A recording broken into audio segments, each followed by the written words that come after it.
मसीह में जीवन की भरपूरी, ठीक है कि नहीं? किसमें है? लेकिन क्या चीज है? किसकी भरपूरी?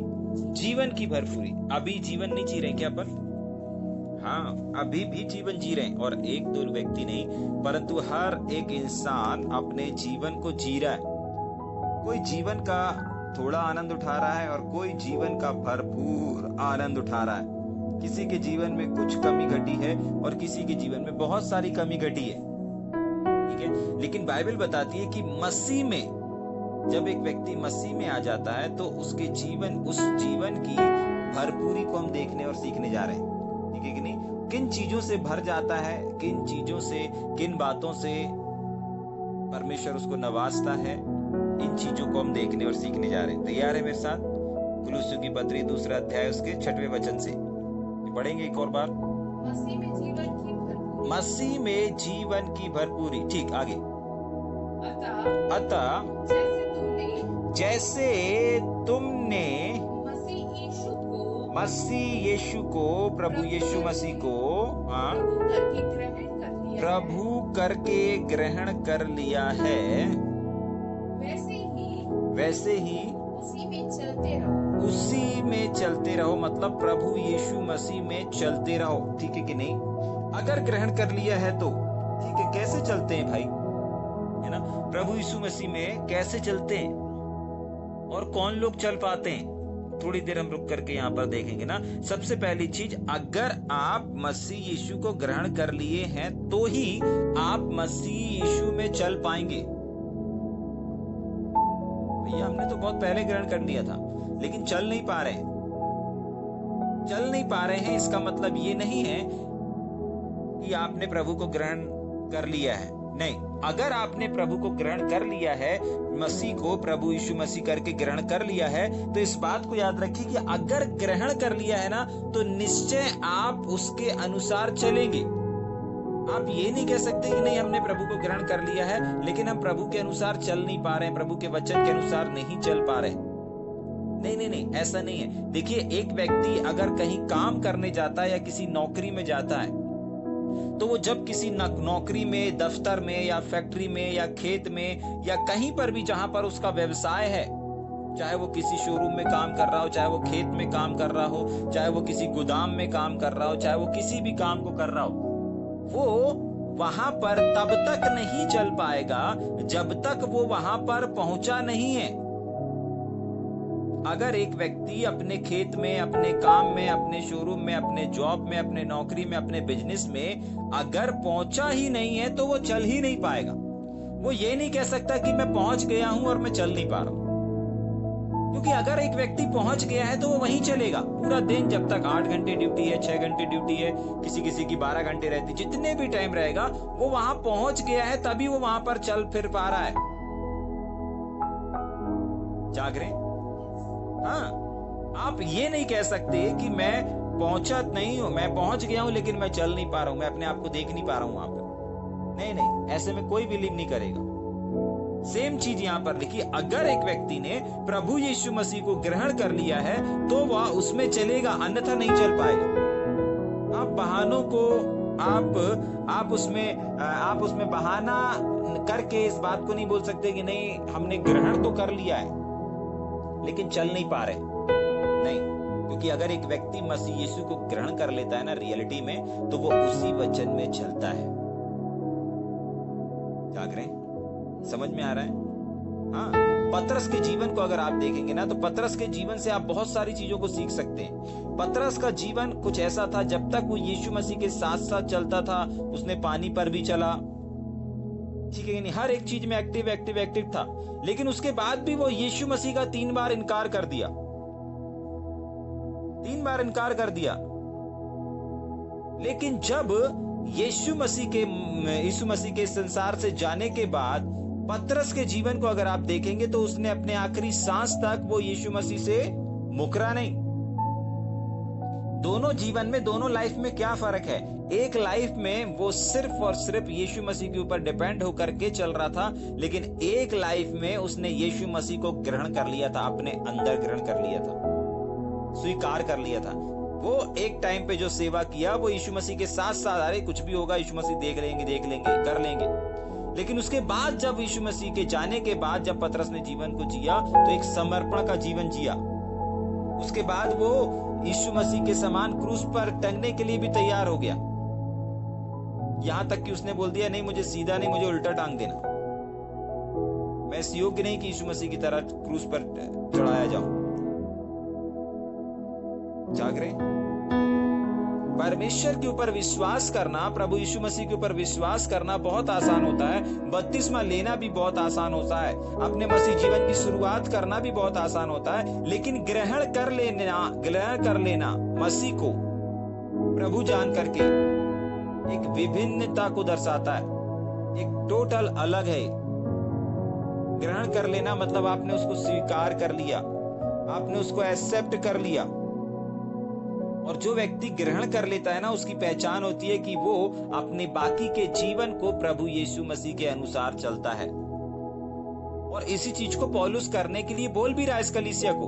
देखो, तुमने प्रभु यीशु मसीह को जाना है, तुम प्रभु यीशु मसीह के नाम को जानते हो, तुम प्रभु यीशु मसीह के ऊपर विश्वास भी करते हो। तो अगर विश्वास करते हो तो यीशु मसीह जो कह रहा है वैसे चलो ना। और अगर नहीं चलोगे तो तुम्हारा जीवन तो नाश की ओर चला जाएगा। और पौलुस इस कलीसिया का नाश होते हुए नहीं देख सकता, इसीलिए पौलुस यहां पर अपनी पत्री के द्वारा पहुंच रहा है। जाग रहे? हाँ, वो साफ कह रहा है, देखो अगर तुमने प्रभु को ग्रहण कर लिया है, आज बहुत सारे लोग प्रभु को ग्रहण कर लेते हैं लेकिन 4 लोगों के सामने स्वीकार करने से डरते हैं। 4 लोगों के सामने जय मसीह की, प्रेज द लॉर्ड, यीशु जिंदा है बोलने से डरते हैं। उन लोगों ने प्रभु को ग्रहण नहीं किया है। वो सिर्फ अपनी आवश्यकताओं के लिए अभी प्रभु में बने हुए हैं, सिर्फ अपनी जरूरत के लिए वो प्रभु उनको जीवन में आशीषों को दे रहा है। इसीलिए वो परमेश्वर के पास आ रहे हैं, इसीलिए वो परमेश्वर के नजदीक आ रहे हैं, इसीलिए वो प्रार्थना कर रहे हैं, इसीलिए वो मीटिंग अटेंड कर रहे हैं। लेकिन जो व्यक्ति प्रभु यीशु मसीह को ग्रहण कर लेता है ना, वो उसके वचन के अनुसार जीवन को जीता है। जाग रहे? आपको पता है भजन संहिता में एक जगह लिखा हुआ है, कुल संहिता की किताब उसका 33 अध्याय और उसके 18 वचन में लिखा है कि कुछ ऐसे लोग हैं जिनको परमेश्वर सिर्फ देखता है। कुछ ऐसे लोग हैं, कुछ ऐसे विश्वासी हैं, कुछ ऐसे सेवक हैं जिनकी ओर परमेश्वर सिर्फ अपनी क्या चीज को लगा करके रखा है, दृष्टि को लगा करके रखा है, यानी कि सिर्फ देखने का काम करता है। और कुछ ऐसे स्पेशल लोग होते हैं जिनको परमेश्वर निहारता है। निहारना एक बड़ी चाहत को दर्शाता है और देखना एक सिंपलिटी को दर्शाता है। समझ पा रहे हैं? तो परमेश्वर सारे सृष्टि को देखता है लेकिन वो निहारता उसको है। किसको निहारता है? जो उसके वचन के अनुसार चलते हैं, जो मसीह में चलते हैं। जैसा कि मैंने बताया, अगर आप ऑफिस में पहुंच गए तो आप ऑफिस में चलेंगे, अगर आप घर पे हैं तो आप दिन भर घर पे चलेंगे, अगर आप अपने खेत में इस समय हैं तो आप अपने खेत में ही चल पाएंगे। ऐसे ही अगर आप मसीह में हैं तो आप मसीह में ही चल पाएंगे। जाग रहे? तो जो लोग मसीह में हैं, परमेश्वर उनको क्या करता है? सिर्फ देखता है। कुछ मांगेंगे उनको दे देगा।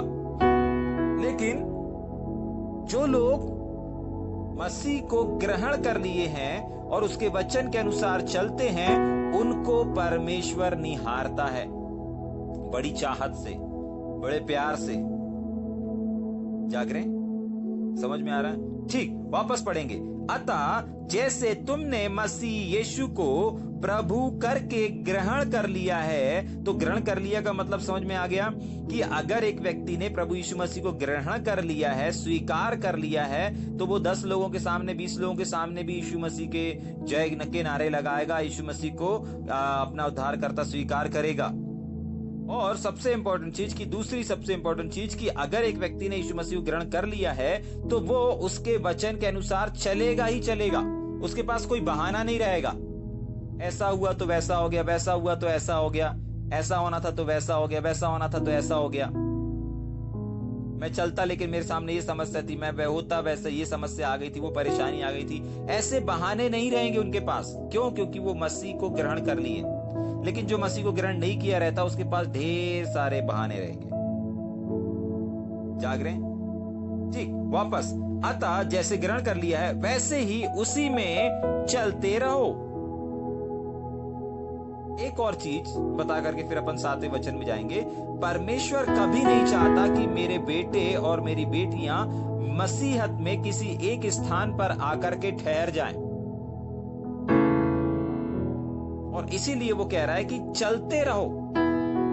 अगर आप अपने लाइफ में कहीं पर भी चलते रहेंगे, किसी भी चीज को करते रहेंगे, किसी भी ओर बढ़ते रहेंगे, तो आपको मालूम है आप कहीं ना कहीं तो पहुंचेंगे। आप कहीं ना कहीं तो पहुंचेंगे।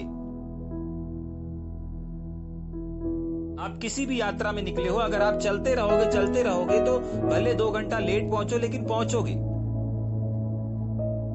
वो आपकी रफ्तार के ऊपर डिपेंड करता है कि आप किस रफ्तार से चल रहे हो। परमेश्वर का वचन कहता है मसीह में चलते रहो। सिर्फ चलने से काम नहीं होगा, चलते रहना है। सिर्फ बने रहने से काम नहीं होगा, बने रहना है। जाग रहे? ठीक, 7वें वचन को पढ़ेंगे।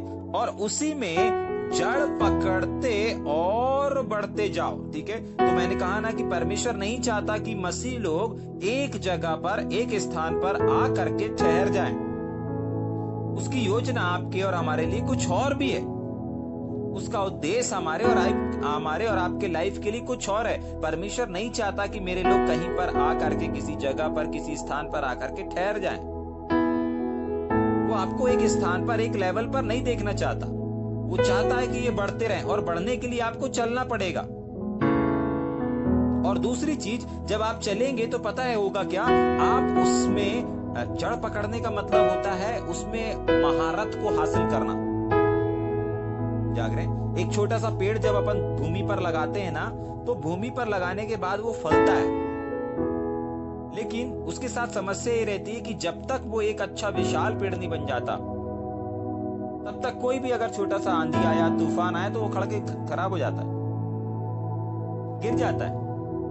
लेकिन अगर उसकी आपने अच्छे से केयर किया, देखभाल किया, तो उसकी जो जड़ें रहती हैं वो चारों तरफ फैलती जाती हैं और पूरी भूमि को पकड़ लेती है, और उसके बाद उसको आंधी तूफान नहीं गिरा सकता।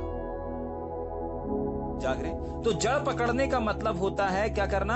आप किसी भी चीज में बढ़ रहे हो, उसमें आपको महारत हासिल कर लेना है।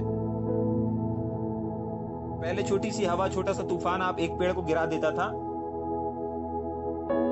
लेकिन जब जड़ पकड़ लिया गया, जब उस पेड़ ने जड़ पकड़ लिया गया, तो अब कितनी भी आंधी आए थे, कितने भी तूफान आए, वो पेड़ उखड़ के भाग नहीं रहा है, वो पेड़ नष्ट नहीं हो रहा है। बहुत सारे मसीह भाई और बहन नष्ट हो जाते हैं ना, थोड़ा सा दुख आता, थोड़ी सी परेशानी आती, थोड़ी सी मुसीबतें आती हैं, थोड़ा सा सताव आता है, थोड़ी सी अमीरी आती, थोड़ी सी गरीबी आती है, अमीरी में भी नष्ट हो जाते हैं। याद रखिएगा, सिर्फ मसीह लोग गरीबी में नष्ट नहीं होते, अमीरी में भी नष्ट हो जाते हैं। ज्यादा पैसा आ गया तो प्रभु को ही भूल जाएंगे, इसलिए मैंने कहा कि अमीरी में भी नष्ट हो जाते हैं। समझ में आ रहा है? ज्यादा धन आ गया, ज्यादा पैसा आ गया तो गर्व आ जाता है, और गर्व के कारण नष्ट कर लेते हैं वो लोग अपने जीवन को। ठीक है कि नहीं? समझ में आ रहा है? भूल जाते हैं आशीष देने वाले को, भूल जाते हैं परमेश्वर को। ठीक है कि नहीं? तो जड़ पकड़ना मतलब उस काम में, उस क्षेत्र में, उन जहां पर आप हो, उसमें महारत को हासिल कर लेना। तो आप जिस ओर मसीह में बढ़ रहे हो, एग्जाम्पल के लिए अगर आप आराधना कर रहे हो, तो आपको आराधना करना नहीं है, परंतु करते रहना है। और करते करते आपको उस आराधना के शिखर तक पहुंच जाना है। और आराधना का शिखर होता है कि अगर आप बजाने वाले हैं और आपने बजाना शुरू किया, और अगर वहां पर कोई दुष्ट आत्मा से ग्रस्त है, बीमारी से ग्रस्त है, समस्या को लेकर के आया है, आपके बजाने के द्वारा उसकी प्रॉब्लम सॉल्व हो जाएगी। अगर आप एक आशीष व्यक्ति हैं, तो आपके सिर्फ खड़े रहने से लोगों के साथ अच्छा होना शुरू हो जाएगा। आप कुछ नहीं करोगे, आप कुछ नहीं बोलोगे, लेकिन आप लोगों के साथ खड़े रहोगे तो लोगों के साथ अच्छी चीजें होने लगेगी।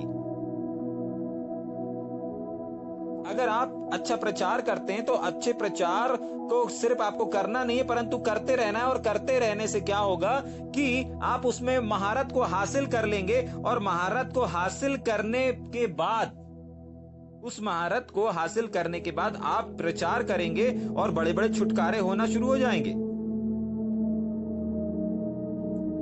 जाग रहे हैं? समझ में आ रहा है? तो उसको कहते हैं जड़ पकड़ने का मतलब, आप किसी भी काम में, किसी भी चीज में आप जुड़े हुए हैं, आप उस चीज में उसको क्या कर लेंगे, महारत को हासिल कर लेंगे। समझ में आ रहा है या ऊपर से जा रहा है? ठीक, वापस पढ़ेंगे। और उसी में जड़ पकड़ते और बढ़ते जाओ। तो जड़ पकड़ना भी काफी नहीं होता है, उसके आगे एक और लेवल है, और वो है बढ़ने का लेवल। जाग रहे? कौन सा लेवल? बढ़ने का लेवल। और बाइबल ऐसा बताती है, परमेश्वर का वचन ऐसा बताता है कि बढ़ते जाओ। और पता है, एक व्यक्ति कभी भी अपने से नहीं बढ़ सकता।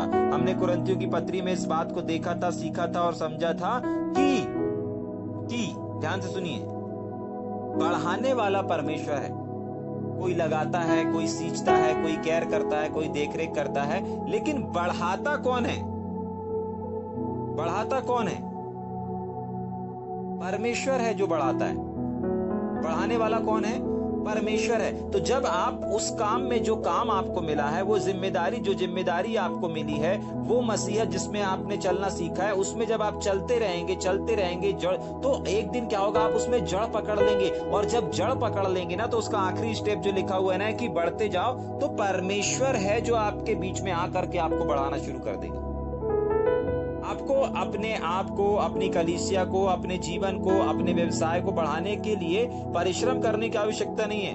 आपको सिर्फ मसीह में आगे बढ़ते रहना है, मसीह में जड़ पकड़ते रहना है। और जब आप मसीह में जड़ पकड़ते रहेंगे ना, ऑटोमेटिक परमेश्वर आपके सामने रास्तों को खोलना शुरू कर देगा।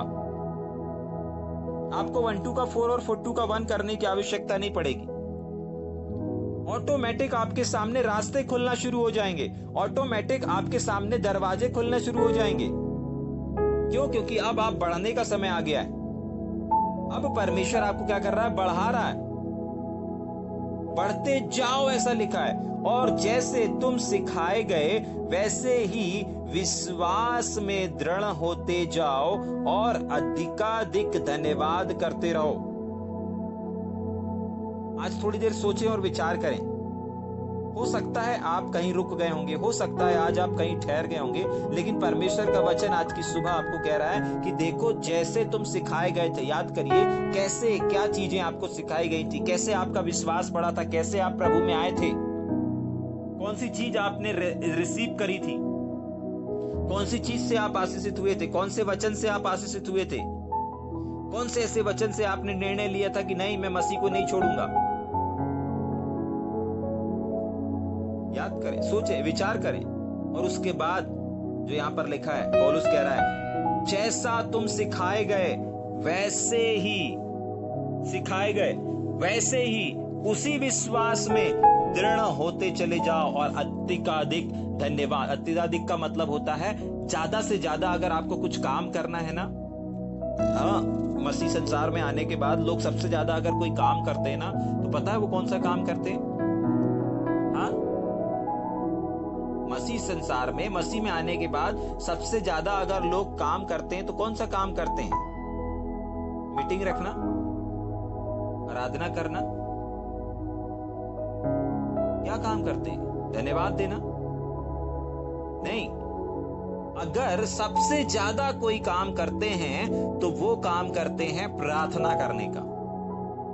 उसको शुद्ध, उसको अगर दूसरे शब्दों में बोलेंगे, उसकी गहराई में जाकर के बोलेंगे, तो उसका एक ही निचोड़ निकल करके आता है, सबसे ज्यादा अगर मसीह लोग अगर कुछ करते हैं मसीह में आने के बाद, तो वो है मांगना। सबसे ज्यादा अगर कुछ करते हैं तो वो क्या करते हैं? मांगना।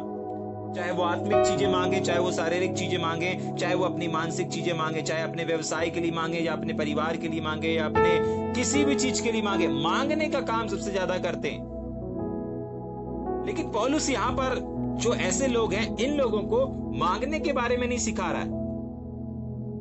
मांगने के लिए नहीं सिखा रहा है, वो बोल रहा है अत्यधिक, मतलब सबसे ज्यादा अगर मसीह में आने के बाद आपको और हमको कुछ करने की आवश्यकता है तो वो क्या है, अधिक से अधिक, अधिक से अधिक, जितना ज्यादा हो सके परमेश्वर का धन्यवाद करते रहें। परमेश्वर का अभी कुछ दिन पहले ही हमने सीखा था कि धन्यवाद देने की आशीषें, अगर हम अपने जीवन में हर समय, हर पल, हर घड़ी जब परमेश्वर को धन्यवाद देते रहते हैं, तो धन्यवाद देने की कुछ बड़ी और अनोखी आशीषें हैं जो हमको और आपको प्राप्त होती हैं।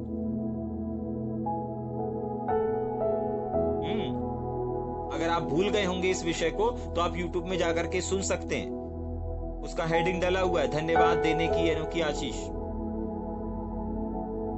यहां पर भी पौलुस उसी चीज को बोल रहा है। अगर एक मसीह को कायम रखना है मसीहत में, अगर एक सेवक को सेवकाई में कायम रहना है, कहीं पर भी, जिस भी क्षेत्र में आप जड़ पकड़ना चाहते हो, जिस भी क्षेत्र में आप बढ़ना चाहते हो, चाहे आराधना के स्तर पर, चाहे मसीह के किसी भी हिस्से में आप जुड़े हुए हो, कोई पहुनाई करते हुए जुड़ता है, कोई धन का सपोर्ट करे हुए जुड़ता है, कोई प्रचार कर रहा है, प्रचार सेवा कर रहा है इसलिए जुड़ा हुआ है मसीह से, मसीह कामों कर रहा है। लेकिन सबसे ज्यादा आपको अगर कुछ करने की आवश्यकता है, प्रचार से भी ज्यादा अगर कुछ करने की आवश्यकता है, हीलिंग से भी ज्यादा अगर कुछ करने की आवश्यकता है, टीचिंग से भी ज्यादा अगर कुछ करने की आवश्यकता है, भविष्यवाणी से भी अगर कुछ ज्यादा करने की आवश्यकता है, अन्य भाषा से भी अगर कुछ ज्यादा करने की आवश्यकता है, तो वो आवश्यकता है जो यहाँ पर पौलुस लिख रहा है और लिख करके हमको बता रहा है, और वो है अधिक से अधिक धन्यवाद देते रहो, धन्यवाद करते रहो। बाइबल बताती है धन्यवाद का बलिदान चढ़ाने वाला परमेश्वर की महिमा करने पाता है। परम प्रधान परमेश्वर को धन्यवाद ही का बलिदान चढ़ा। जाग रहे, समझ में आ रहा है? अभी कुछ दिन पहले हमने सीखा था कि बहुत सारी आशीषें हमको बिना मांगे ही मिल जाती है अगर हम परमेश्वर के प्रति धन्यवादित हृदय को रखते हैं तो। आपको पता है अधिकांश फैमिलियों में, जो फैमिली में नहीं रहता या जो घर में नहीं रहता, उसके लिए वो कुड़कुड़ाते रहते, लेकिन जो चीजें हैं उसके लिए वो परमेश्वर का धन्यवाद नहीं देंगे, और ये चीज परमेश्वर को आशीष देने से रोक देती है। यार इसको इतना बड़ा घर दे दिया, अब घर में पुताई नहीं हुई है, तो पुताई नहीं हुई इसके लिए वो कुड़कुड़ाता रहता है। घर है उसके पास, छत है उसके पास, इसके लिए धन्यवाद नहीं देगा। जाग रहे? बहुत बार स्त्रियां लोग, अभी बारिश हो रही तो कहीं कहीं से सीपेज आएंगी तो आपके पीछे लग जाएंगी, देखो यहाँ से सीपेज आ रही है, यहाँ से ये हो रहा है, वहां से वो हो रहा है, इसी टेंशन में कुड़ करते रहेंगे। जाग रहे? लेकिन परमेश्वर ने उस सीपेज के ऊपर एक छत भी दिया है, एक रहने का स्थान दिया है, उसके लिए परमेश्वर का धन्यवाद नहीं देंगे। जाग रहे? कल हमारे यहाँ एक बहन आई और वो 12% में 12% कर्ज लेकर के एक जमीन खरीदने, उसके पास खुद का घर नहीं है, खुद की छत नहीं है, 12% ब्याज पर वो एक प्लाट लेने के लिए यहाँ पर प्रार्थना करवाने आई। जाग रहे? घर पर। बट क्या हुआ, उसको बताया, उसको काउंसलिंग किया गया, आप ऐसा मत करिए, आप लुट जाएंगे, आपकी सोच समझ से परे पैसा चला जाएगा, ब्याज में इतना पैसा जाएगा आपने कल्पना भी नहीं किए। आज आप 8 लाख ले रहे हैं, आपको पता नहीं कितने 8 लाख ऐसे चुकाने पड़ेंगे। समझ में आ रहा है? हाँ, जो आपके पास नहीं है उन चीजों के लिए नहीं सोचें, उन चीजों के लिए विश्वास रखें कि एक दिन हमारा परमेश्वर करेगा। किसी के पास बाइक नहीं है, कार नहीं है, गाड़ी नहीं है, बंगला नहीं है, घर नहीं है, विश्वास रखें कि परमेश्वर एक दिन देगा। उन चीजों की ओर देखें ना जो चीजें परमेश्वर ने हमें दी हैं।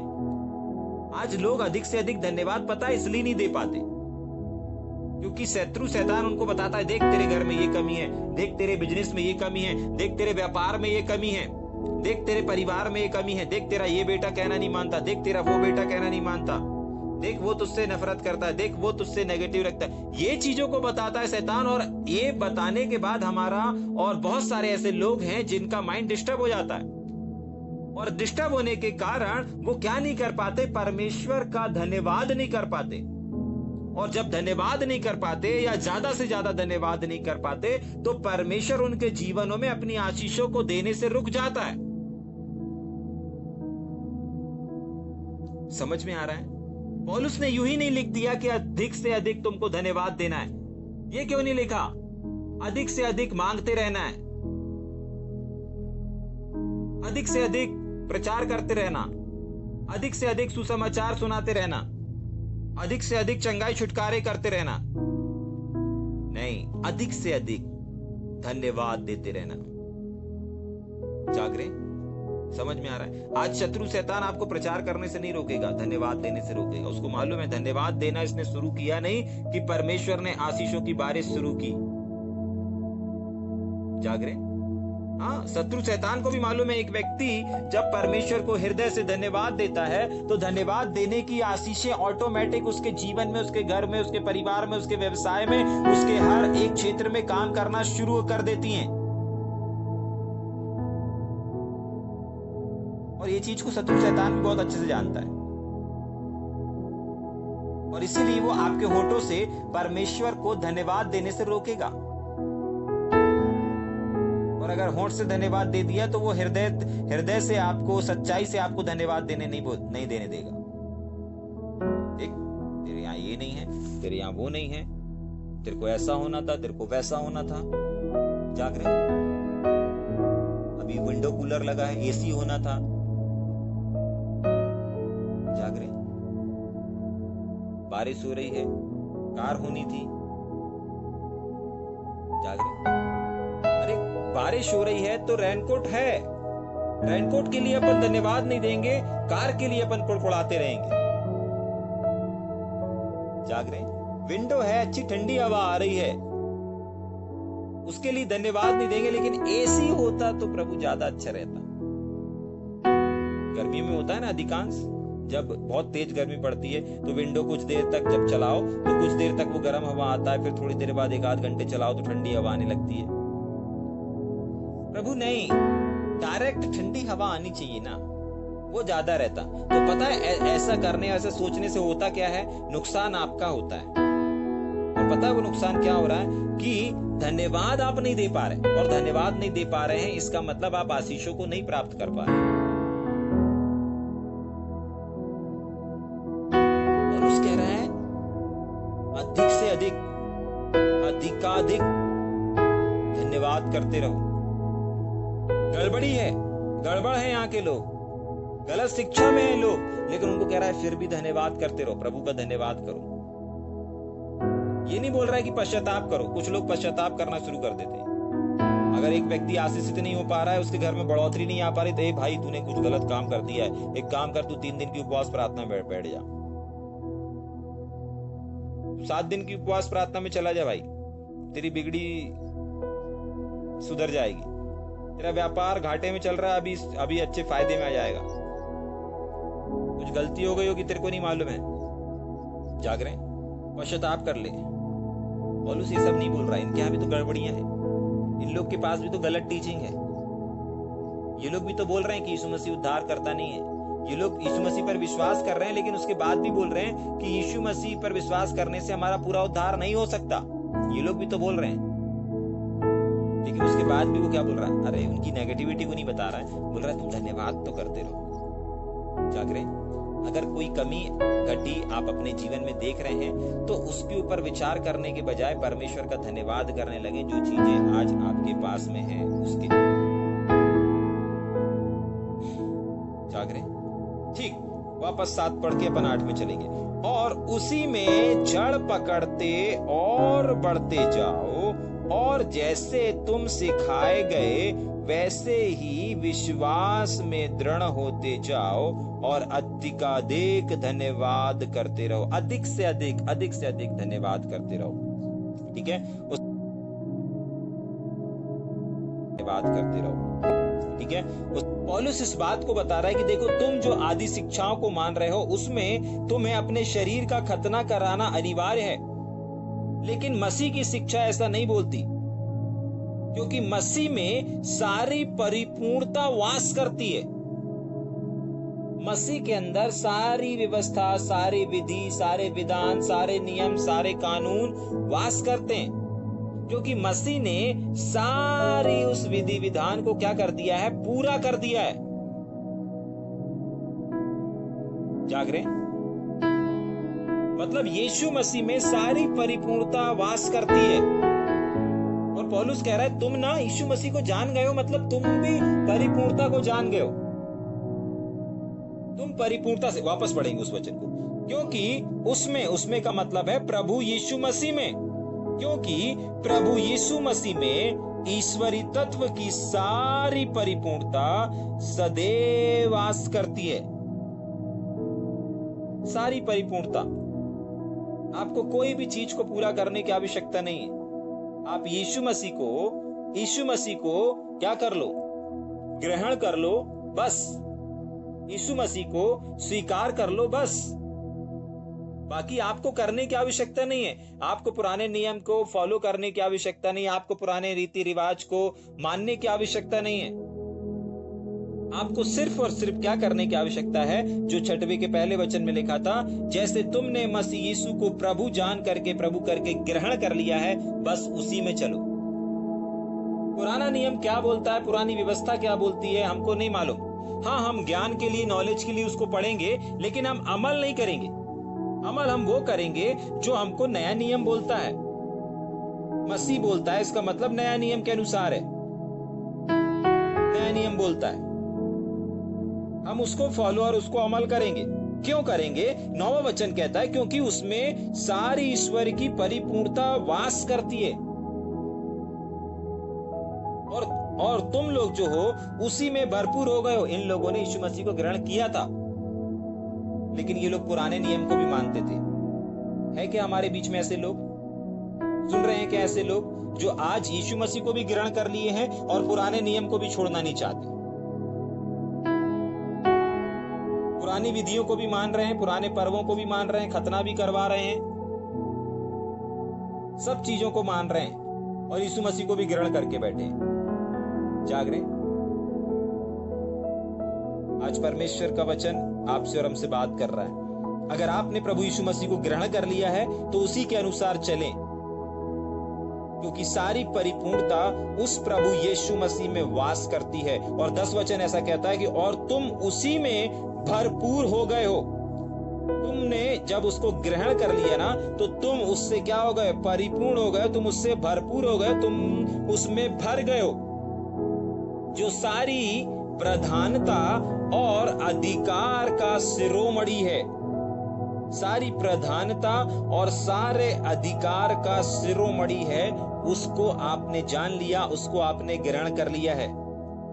जाग रहे हैं? जब आप किसी वस्त्र को धारण करते हैं, जब आप किसी चीज को धारण करते हैं, ग्रहण करते हैं, तो वो चीज आपके अंदर से नजर आना शुरू हो जाती है। आपने अगर लाल शर्ट पहनी है तो लाल शर्ट ही आपके शरीर पे नजर आएगी।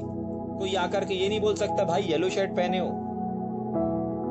अगर कोई रेड को येलो बोलेगा तो सामने वाला बेवकूफ कहलाएगा, आप नहीं कहलाएंगे। समझ पा रहे हैं? अगर आपने यीशु मसीह को ग्रहण कर लिया है तो आप सारी चीज से परिपूर्ण हो गए हो और यीशु मसीह से भरपूर हो गए हो। ठीक उसी में तुम्हारा ऐसा खतना हुआ है जो हाथ से नहीं होता, अर्थात मसीह का खतना, जिससे शारीरिक देह उतार दी जाती है। ठीक है, तो ये कौन से वाला खतना हो गया है? एक व्यक्ति का, जिस खतने में शारीरिक खतने की आवश्यकता नहीं।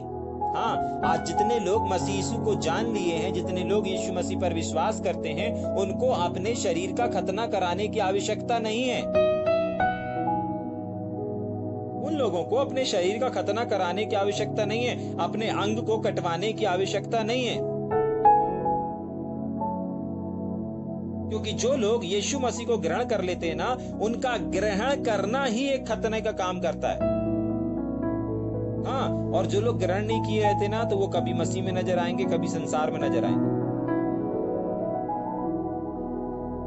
जाग रहे?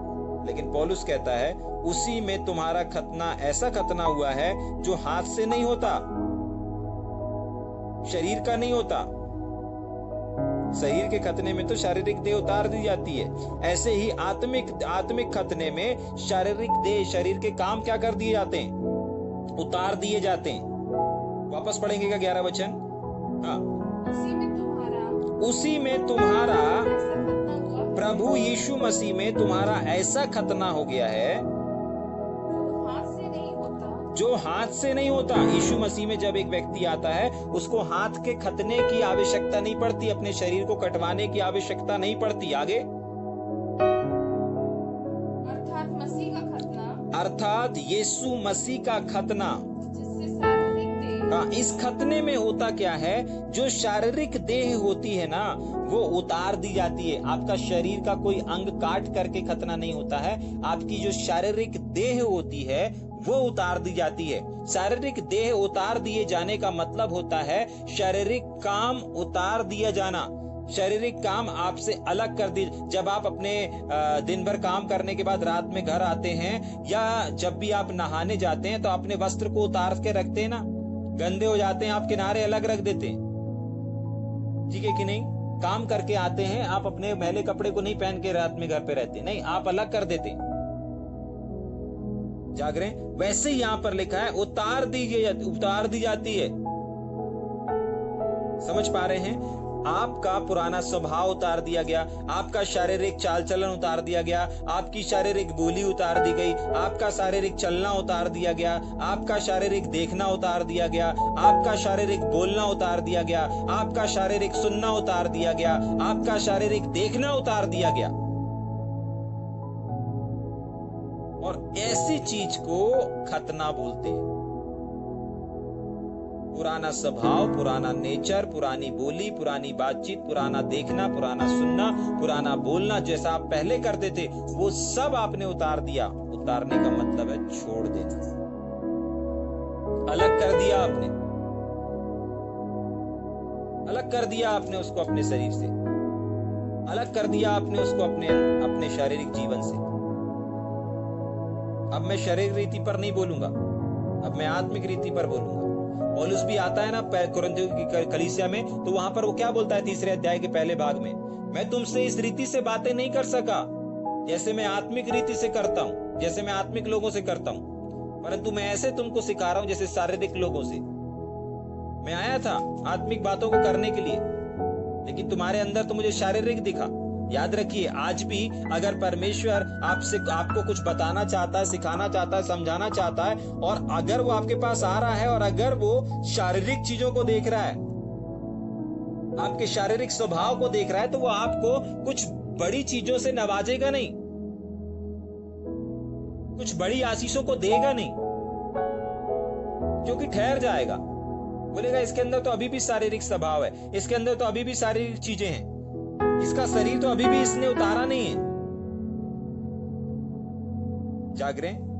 पौलुस कहता है कि तुम उसमें भरपूर हो गए हो, तुम उसमें सारी परिपूर्ण हो गए हो, और उसी में तुम्हारा खतना हुआ, और ऐसा खतना हुआ है तुम्हारा मांस नहीं कटा, तुमको हाथ से काटने की आवश्यकता नहीं, परंतु तुम्हारे ने मसीह का जो खतना होता है ना, उस मसीह के खतने में शारीरिक देह उतार दी जाती है,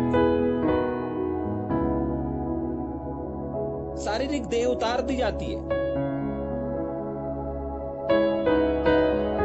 जाग रहे? जैसे हम नहाते समय पुराने कपड़े को उतार देते हैं और फिर नहाने के बाद नए कपड़ा पहन लेते हैं। अब हमारे पास हमारे शरीर में नया कपड़ा दिखेगा या पुराना कपड़ा दिखेगा? सीधी सी बात है, हम नहा करके अगर नए कपड़े को पहने हैं तो नया कपड़ा हमको दिखेगा, पुराना कपड़ा, पुराना वस्त्र हमारे शरीर पर नहीं दिखेगा। सेम चीज पौलुस कह रहा है कि ये जो यीशु मसीह जिस खतने की बात कर रहा है, वो खतना ये है कि तुम्हारी शारीरिक देह उतार दी जाती है। शारीरिक देह उतार दी जाती का मतलब भी अपन ने देख लिया। ठीक, उसके आगे 12 वचन पढ़ के अपन खत्म करेंगे ना। और उसी के साथ, हाँ पढ़ेंगे, और उसी के साथ, हाँ, बपतिस्मा में गाड़े गए, हाँ, और उसी में, हाँ, बस किसके साथ गाड़े गए? ये शारीरिक देह जो उतरी ना, उस देह को क्या करना है? गाड़ना है। जाग रहे? एक व्यक्ति को जब गाड़ दिया जाता है तो उससे कोई उम्मीद रहती है क्या? नहीं। हाँ, एक व्यक्ति को कब गाड़ा जाता है? एक व्यक्ति को कब गाड़ा जाता है? जब उसके पास कुछ नहीं रहता, सांसें नहीं रहती, देने को कुछ नहीं रहता, करने को कुछ नहीं रहता, ना वो अपने हाथ पैर हिला सकता है, ना वो कुछ बोल सकता है, ना वो देख सकता, ना वो सुन सकता। जब वो कुछ नहीं कर सकता तब उसको क्या कर दिया जाता है? गड़ा दिया जाता है। अगर जरा इमेजिन करें, उसमें सांसें चल रही हैं, आंख नहीं खुल रहा है लेकिन बोल पा रहा है, सुन पा रहा है, क्या उस व्यक्ति को गड़ाया जाएगा? नहीं गड़ाया जाएगा, नहीं गड़ाया जा सकता। ठीक है कि नहीं? लेकिन अगर कोई भी एक्टिविटी नहीं हो रही है तो उसको गड़ा दिया जाएगा। सेम चीज यहां लिखी है कि जो सारी देह उतारी गई ना, उसको उतारने के बाद कहीं रखा नहीं। पुराने कपड़े को जैसे उतार देते हैं और धो करके फिर पहन लेते हैं, वैसा इस देह के साथ नहीं करना है। इस देह को तो क्या करना है? उतारा जैसे ही वैसे ही उसको क्या कर देते हैं? उसी के साथ बपतिस्मा में गाड़े गए। जो देह उतारी ना, उस देह के साथ गाड़ दिए गए। जाग रहे?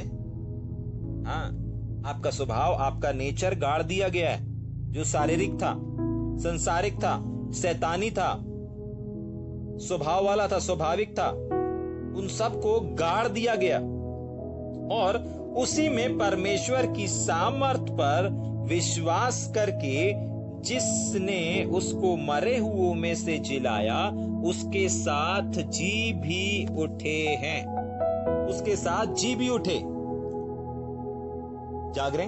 जब एक व्यक्ति गाड़ दिया, जब अपनी शारीरिक देह को गाड़ दिया गया, तो परमेश्वर आपको नंगा रहने देगा क्या? हाँ? नहीं।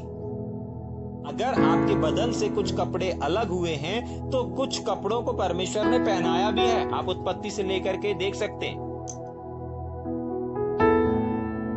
हाँ, परमेश्वर ने आपको वस्त्र पहनाया है। अगर कुछ चीजें हमारे जीवन से अलग हो रही हैं, अगर कुछ स्वभाव अलग हो रहा है, अगर कुछ नेचर अलग हो रहा है, अगर कुछ बोली अलग हो रही है, अगर कुछ देखना अलग हो रहा है, तो कुछ चीजें हैं जो हमें भरपूर भी कर रही हैं। कुछ चीजों से परमेश्वर हमको भरेगा भी। अभी सबके घर में हम फ्रिज को देख रहे होंगे ना, फ्रिज को देख रहे हैं, ठंडा मौसम है, सब लोग अपने अपने घरों में फ्रिज के अंदर अच्छी अच्छी बोतलों को भर के रखते हैं। लेकिन जो बोतल ऑलरेडी भरी हुई है, उस बोतल को अगर किसी को भरने बोलेंगे तो वो कैसे भरेगा? भरेगा? आपके घर में फ्रिज है, फ्रिज में भरी हुई बोतल रखी है अच्छे ठंडे पानी की, और अगर घर के कोई मम्मी पापा ने बोला बेटा जाओ और घर में फ्रिज के अंदर एक बोतल रखी, उस बोतल को भर दो, कैसे भरेगा वो बेटा?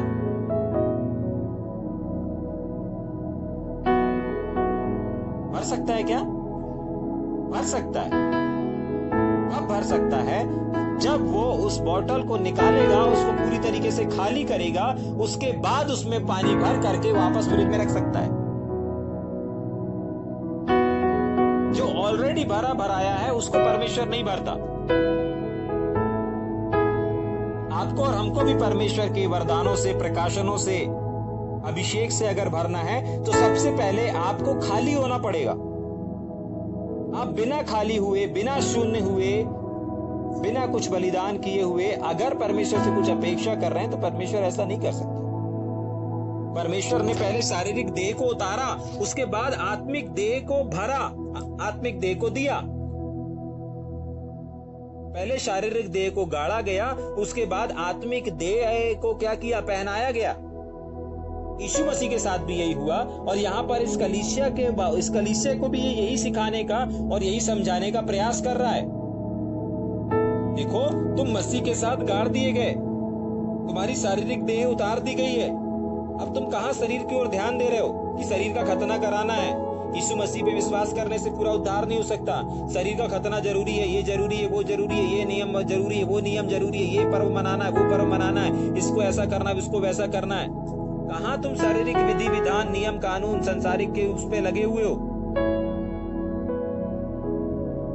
ये सारी चीजें उतार दी गई, गाड़ दी गई हैं। गड़े मुर्दे उखाड़ के मत देखो, उनके साथ सेल्फी मत लो। मरी हुई चीजों को उखाड़ करके वापस फॉलो करते हैं, मतलब वापस उनके साथ सेल्फी लेंगे। जाग रहे? समझ में आ रहा है? पौलुस कह रहा है देखो तुम्हारी शारीरिक देह उतार दी गई, जैसे एक गिलास का पानी, बोतल का पानी खाली किया गया उसके बाद भरा गया, वैसे ही परमेश्वर ने पहले आपकी शारीरिक देह को खाली किया, उसके बाद उस जगह में आत्मिक चीजों को भरा। आज आपकी बोली लोगों को चंगा कर देती है। आज आपका देखना दुष्ट आत्मा के लिए विनाश का कारण हो जाता है। आज अगर आप लोगों को देखते हैं जो दुष्ट आत्मा से ग्रस्त है, तो वो छुटकारे को प्राप्त कर लेते हैं, मैनिफेस्ट होना शुरू हो जाते हैं। आपके हाथ अब संसारिक हाथ नहीं रह गए। आप इस हाथ को किसी व्यक्ति के ऊपर रखेंगे, वो बीमार चंगा हो जाएगा। उसके घर में, उसके परिवार में आप जहां कदम रखेंगे, वो परिवार में उद्धार आ जाएगा, वो परिवार बचा लिया जाएगा। अब आपके पैर संसारिक पैर नहीं रह गए, क्योंकि संसारिक पैर को गाड़ दिया गया है। अब ये कौन से वाले पैर बन गए? अब ये उद्धार कराने वाले पैर बन गए। अब ये सुसमाचार के पैर बन गए। आपकी आंख पहले संसारिक आंख थी, लेकिन अब इस आंख को निकाल के गड़ा दिया गया है। अब जिस आंख से आप देख रहे हैं वो एक आत्मिक आंख है। पहले आपका मुंह संसार और संसार के लोगों के लिए था। कुछ लोग गाली बकते थे, कुछ लोग चुगलियां करते थे उसी मुख के द्वारा। अब आपके बोलने से लोग चंगे हो रहे हैं। इसका मतलब आपका पुराना मुंह को उतार दिया गया और गाड़ दिया गया, और अब आपको एक नया मुख दे दिया गया है, जिस मुख में सामर्थ है, जिस मुख में उद्धार है, जिस मुख में जीवन है। और इसी बात को पौलुस समझाने का प्रयास कर रहा है कि तुम उसके साथ गाड़े गए और उसी में परमेश्वर की सामर्थ पर विश्वास करके जिसने उसको मरे हुओं में से जिलाया, उसके साथ जी भी उठे हो। यीशु के साथ सिर्फ मरे नहीं हो, परंतु यीशु के साथ जी उठे हो। जाग रहे? समझ में आ रहा है क्या ऊपर से जा रहा है? आज सोचें और विचार करें, थोड़ी देर ध्यान करें, थोड़ी देर मनन करें।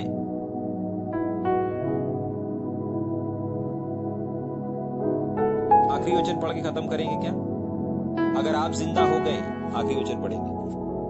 13 वचन, उसने तुम्हें भी जो अपने अपराधों और अपने शरीर की खतना रहित दशा में मुर्दा थे, उसके साथ जिलाया और हमारे सब अपराधों को क्षमा किया। क्या किया? उसके साथ उसने सिर्फ हमको जिंदा ही नहीं किया, लेकिन उसने जो हम अपराधों के कारण, पापों के कारण जो हमारे शरीर के द्वारा हुए, हम उस समय क्या कहला रहे थे? मुर्दा कहला रहे थे। जाग रहे? जब एक व्यक्ति पाप में जीवन को जीता है ना, वो जिंदा व्यक्ति नहीं कहलाता। जब एक व्यक्ति पाप करता है तो वो पापी व्यक्ति कहलाता है, वो जीवित व्यक्ति नहीं कहलाता। ऐसा लिखा है, उसने तुम्हें भी जो अपने अपराधों और अपने शरीर की खतना रहित दशा में मुर्दा थे। हर एक व्यक्ति जो आज प्रभु यीशु मसीह को ग्रहण नहीं किया है, वो जिंदा व्यक्ति नहीं कहला सकता। जाग रहे? समझ में आ रहा है? हम पहले अपने अपराधों के कारण मरे हुए थे, लेकिन किसने जिंदा किया?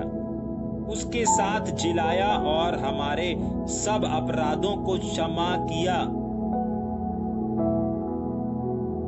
समझ में आ रहा है या ऊपर से जा रहा है?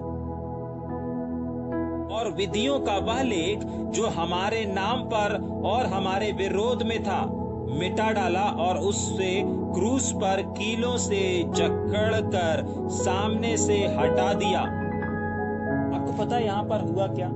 सिर्फ आपकी आशीषों के लिए नहीं, सिर्फ आपके उद्धार के लिए नहीं, लेकिन आपके अपराधों का, जो आपने अपराध किया था ना, उसकी सजा मृत्यु थी, लेकिन उस सजा को भी हमारे और आपके प्रभु यीशु मसीह ने ले लिया और हमारे और आपके अपराधों को क्या किया? क्षमा किया। और विधियों का जो लेख था, इस लेख को समझिए, अंडरलाइन कर लीजिए। पुराने नियम में विधि और नियम के अनुसार जो जो बातें लिखी थी, जो थोड़ी देर पहले पौलुस बता रहा था कि चौकस रहो कि कुछ बातें तुमको पुराने नियम में मिल सकती हैं, कुछ बातें तुमको पुराने नियम की व्यवस्थाओं में मिल सकती हैं। हाँ, वो वचन के अनुसार हैं, लेकिन मसीह के अनुसार नहीं है। और थोड़ी देर पहले हम इस बात को देख रहे थे कि कुछ बातों को यीशु मसीह ने अपग्रेड कर दिया, तुम सुन चुके हो कहा गया था, तुम सुन चुके हो कहा गया था, लेकिन अब मैं तुमसे कहता हूं, अब मैं तुमसे कहता हूं। पहले कुछ और कहा गया था, अब कुछ और कह रहा है। तो जो पुरानी बातें उस पर हमको ध्यान नहीं देना है। क्यों? क्योंकि 14 वचन साफ बताता है विधियों का जो वह लेख था जो हमारे नाम पर था। पहले पाप की मजदूरी क्या थी? मृत्यु थी। आंख के बदले आंख निकाल लिए जाना था। जो हमारे विरोध में था उन सारे लेख को, उन सारे लिखे हुए को, लेख का मतलब समझ रहे हैं? पुराने नियम में जो जो चीजें लिखी हुई थी, जो जो नियम लिखे हुए थे, जो जो कानून लिखे हुए थे, ऐसे से ऐसा करना, वैसे से वैसा करना, उन सारे लेख को मिटा डाला है। उन सारी व्यवस्थाओं को मिटा डाला, उन सारी विधियों को मिटा डाला जो हमारे अगेंस्ट में आकर के खड़े हो रहे थे, हमको अपराधी ठहरा रहे थे, हमको बैरी ठहरा रहे थे, हमको शत्रु ठहरा रहे थे।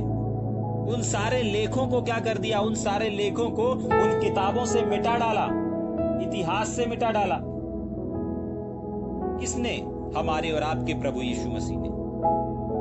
साफ लिखा है, और विधियों का वह लेख जो हमारे नाम पर, हमारे विरोध में था, मिटा डाला और उसे क्रूस पर कीलों पर जकड़कर सामने से हटा डाला। जो हमारे सामने थे ना, गुनाह कर रहे हैं तो हम उसकी सजा मिलेगी नहीं। आज हमारे से अगर कोई जाने अनजाने गुनाह हो जाता है, आज आपको उसकी सजा भोगने की आवश्यकता नहीं है। आज आपको यीशु मसीह के कलवरी क्रूस की ओर देखने की आवश्यकता है। उसका वचन कहता है यीशु मसीह का लहू तुम्हारे हर एक पापों से तुम्हें क्यों ना शुद्ध करेगा। ये चीजें पहले नहीं थी, अब है। और उसने प्रधानताओं और अधिकारों को ऊपर से उतार कर उनका खुल्लम खुल्ला तमाशा बनाया और क्रूस के द्वारा उन पर जय जयकार की ध्वनि सुनाई। याद रखिएगा, कलवरी क्रूस पर शत्रु शैतान जीता नहीं, परंतु शत्रु शैतान हारा है। ठीक है कि नहीं? यीशु मसीह ने वहां पर प्राण त्यागे, इसका मतलब यीशु मसीह हारा नहीं, परंतु यीशु मसीह जीता है। समझ पा रहे हैं? हाँ, इसीलिए खाने पीने या पर्व, नए चांद या शब्द के विषय में तुम्हारा कोई फैसला ना करे।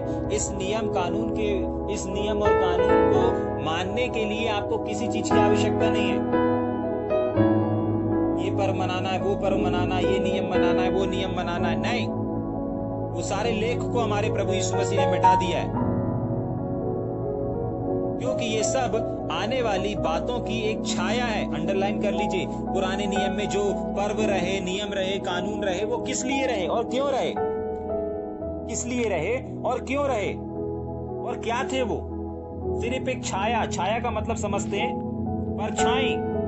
सिर्फ और सिर्फ एक परछाई थे। अभी आप जहां पर भी बैठे होंगे वहां पर एक और चीज आपके साथ बैठी होगी और वो है आपकी छाया। चाहे आप घर पे हो, चाहे आप घर के बाहर हो, चाहे आप कहीं काम कर रहे हो, चाहे आप एक जगह पर बैठे हो, कहीं पर भी आप होंगे, अभी दो दो चीजें आपको अपने शरीर में नजर आ रही होंगी। एक आपको आपका ओरिजिनल हाथ नजर आ रहा होगा और एक हाथ का छाया नजर आ रहा होगा, जिसको लोग परछाई भी बोलते हैं, शैडो भी बोलते हैं। ये दोनों नजर आ रहे होंगे। आप किसकी ओर ज्यादा ध्यान देंगे? जो आपके हाथ की परछाई है या आपके शरीर की परछाई है, शैडो है, उस पर ज्यादा ध्यान देंगे या जो ओरिजिनल है उस पर ज्यादा ध्यान देंगे? सीधी सी बात है, जो हमारा ओरिजिनल हाथ है हम उसकी ओर ध्यान देंगे। अगर आपका परछाई वाला हाथ अगर आपको कुछ करने के लिए बोल रहा है, आप उसकी सुनेंगे या फिर आप अपने ओरिजिनल हाथ की सुनेंगे? सीधी सी बात है, आपका ओरिजिनल हाथ जिस चीज को करने के लिए बोलेगा आप उस चीज को करेंगे। जाग रहे? हाँ, क्यों? क्योंकि ओरिजिनल होता है, डुप्लीकेट होता है।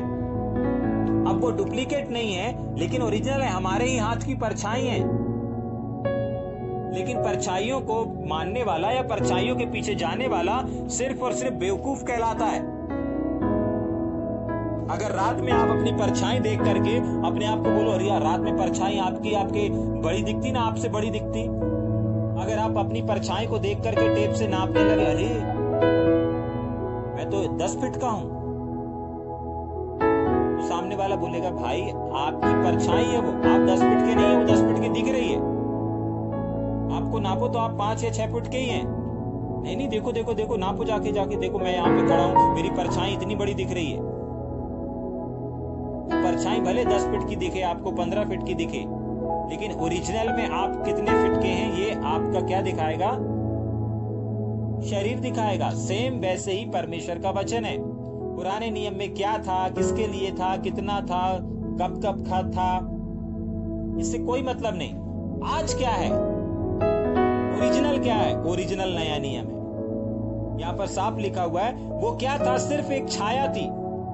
जो भी चीजें, जो भी बातें आप पुराने नियम की पढ़ते हैं, चाहे व्यवस्था की पढ़ते हैं, चाहे पुराने नियम पुराने नबियों की पढ़ते हैं, वो सिर्फ एक नए नियम की छाया है। अगर आप छाया को देख करके चलने वाले हैं, अगर आप छाया को फॉलो करने वाले हैं, तो आप बेवकूफ इंसान कहलाते हैं। छाया को देख करके ना चलें, ओरिजिनल को देख करके चलें। जाग रहे? अपने जीवन को जिए तो छाया को देख करके ना जिए, परंतु ओरिजिनल को जीवन को देख करके जिए। छाया पुराने नियम को दर्शाती है और ओरिजिनल नए नियम को दर्शाता है। अगर आज हम और आप नए नियम को छोड़ करके अगर पुराने नियम को पकड़ लेते हैं, पुराने नियम को फॉलो करते हैं, तो हम बेवकूफ कहलाते हैं, क्योंकि हम छाया के पीछे भाग रहे हैं। हमको छाया के पीछे नहीं भागना है। पुराना नियम एक छाया है। पौलुस साहब कह रहा है, एक और बार पढ़ेंगे, क्योंकि वे सब, पहले 16 पढ़ेंगे, इसलिए खाने पीने, पर्व या नए चांद, पुराने चांद, सब्त का दिन, इन सब के विषय में कोई तुम्हारा फैसला ना करे। क्यों ना करे? क्योंकि ये सब बातें आने वाली बातों की छाया थी। मतलब जो नया नियम था वो आने वाला था, उसकी छाया थी, उसकी छाया है। जाग रहे? उसकी छाया है। अब जब ओरिजिनल सामने है, आप छाया के पीछे नहीं भाग सकते। ठीक, कोई मनुष्य आत्महीन और स्वर्गदूत की पूजा करा के तुम्हें दौड़ के प्रतिफल से वंचित ना करे। याद रखिएगा, अगर आज कोई आपको शिक्षा देता है, आज अगर आपको कोई बताता है, सिखाता है कि आपको पुराने नियम को क्या करना है, मानना है, उसको फॉलो करना, उसको अमल करना है, तो सावधान हो जाइए। बाइबल बताती है 18 वचन में, कोई मनुष्य तुम्हें आत्महीनता और स्वर्गदूतों की पूजा करा के तुम्हें दौड़ के प्रतिफल से, जो आप काम कर रहे हैं, हम काम कर रहे हैं, उस प्रतिफल से वंचित ना कर ले। बाइबल में लिखा है ना, सावधान, कोई जो कुछ तेरे पास है उसको थामे रहे, कहीं कोई तेरा मुकुट छीन ना ले। ये मुकुट क्या है? ये हमारा प्रतिफल है। कोई है जो हमारे प्रतिफल को छीनना चाहता है, कोई है जो हमारी दौड़ के उस परिश्रम को व्यर्थ ठहराना चाहता है। जाग रहे? हाँ, व्यर्थ ना करे। ऐसा मनुष्य देखी हुई बातों में लगा रहता है। ऐसा मनुष्य देखी हुई बातों में लगा रहता है और अपनी शारीरिक समझ पर व्यर्थ फूलता है। ये उसकी पहचान होती है, देखी हुई चीजों के ऊपर विश्वास करना, अनदेखी चीजों को ना देखना। जबकि बाइबल बताती है कि विश्वास अनदेखी वस्तुओं का प्रमाण है, लेकिन वो अनदेखी चीजों को नहीं, लेकिन देखी हुई चीजों पर विश्वास करने वाले लोग। और उस शिरोमणि को पकड़े नहीं रहता जिससे सारी देह जोड़ों और पट्टों के द्वारा पालन पोषण पाकर और एक साथ गठकर परमेश्वर की ओर से बढ़ती जाती है। याद रखिएगा, अगर कोई चीज है इस संसार में जो आपको बढ़ा रही है, तो वो सिर्फ और सिर्फ क्या है? प्रभु यीशु मसीह है। वही आपको बढ़ा रहा है, वही आपको शिरोमणि ठहरा रहा है, और वही सारी देहों को, जैसे हमारे शरीर के सारे अंग हमारे इस देह के संचालन को करते ना, ठीक वैसे ही प्रभु यीशु मसीह जो सारी परिपूर्णता है, सारी सिद्धता है, सारी भरपूरता है, सारा शिरोमणि है, और वही हमको बढ़ाने वाला है। साफ लिखा हुआ है, और उस शिरोमणि को पकड़े रहो। मतलब उस प्रभु यीशु मसीह को पकड़े जो पकड़े नहीं रहते, जिससे सारी देह जोड़ और चट्टों की पालन पोषण पाकर एक साथ गठकर परमेश्वर की सहायता से बढ़ती जाती है। लोग इस प्रभु यीशु मसीह को छोड़ करके पुराने नियम को पकड़ लेते। तभी के लिए लिखा है कि वो उस शिरोमणि को नहीं पकड़ते, लेकिन किसी और को पकड़ लेते। वो पुराने नियम को फॉलो करेंगे। लेकिन आज की सुबह परमेश्वर हमसे इस बात को कर रहा है, अगर आज आपको और हमको, आज आप और हमने परमेश्वर को, प्रभु यीशु मसीह को प्रभु करके ग्रहण कर लिया है, तो हम प्रभु यीशु मसीह के अनुसार चले। उन बातों को फॉलो मत करो जो आपको नए नियम में नहीं मिलती।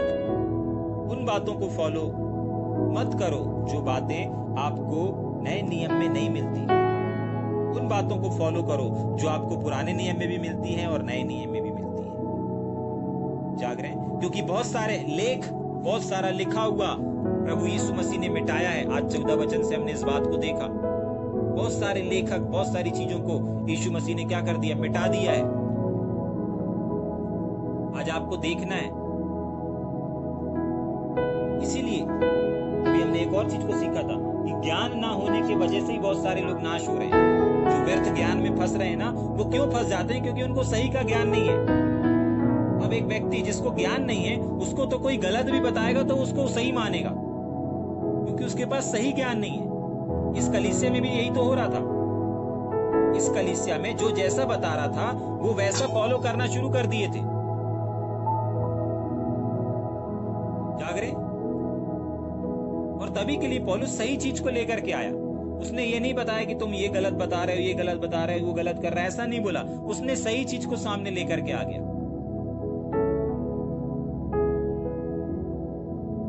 आइए थोड़ी देर अपनी आंखों को बंद करें और सोचें, विचार करें।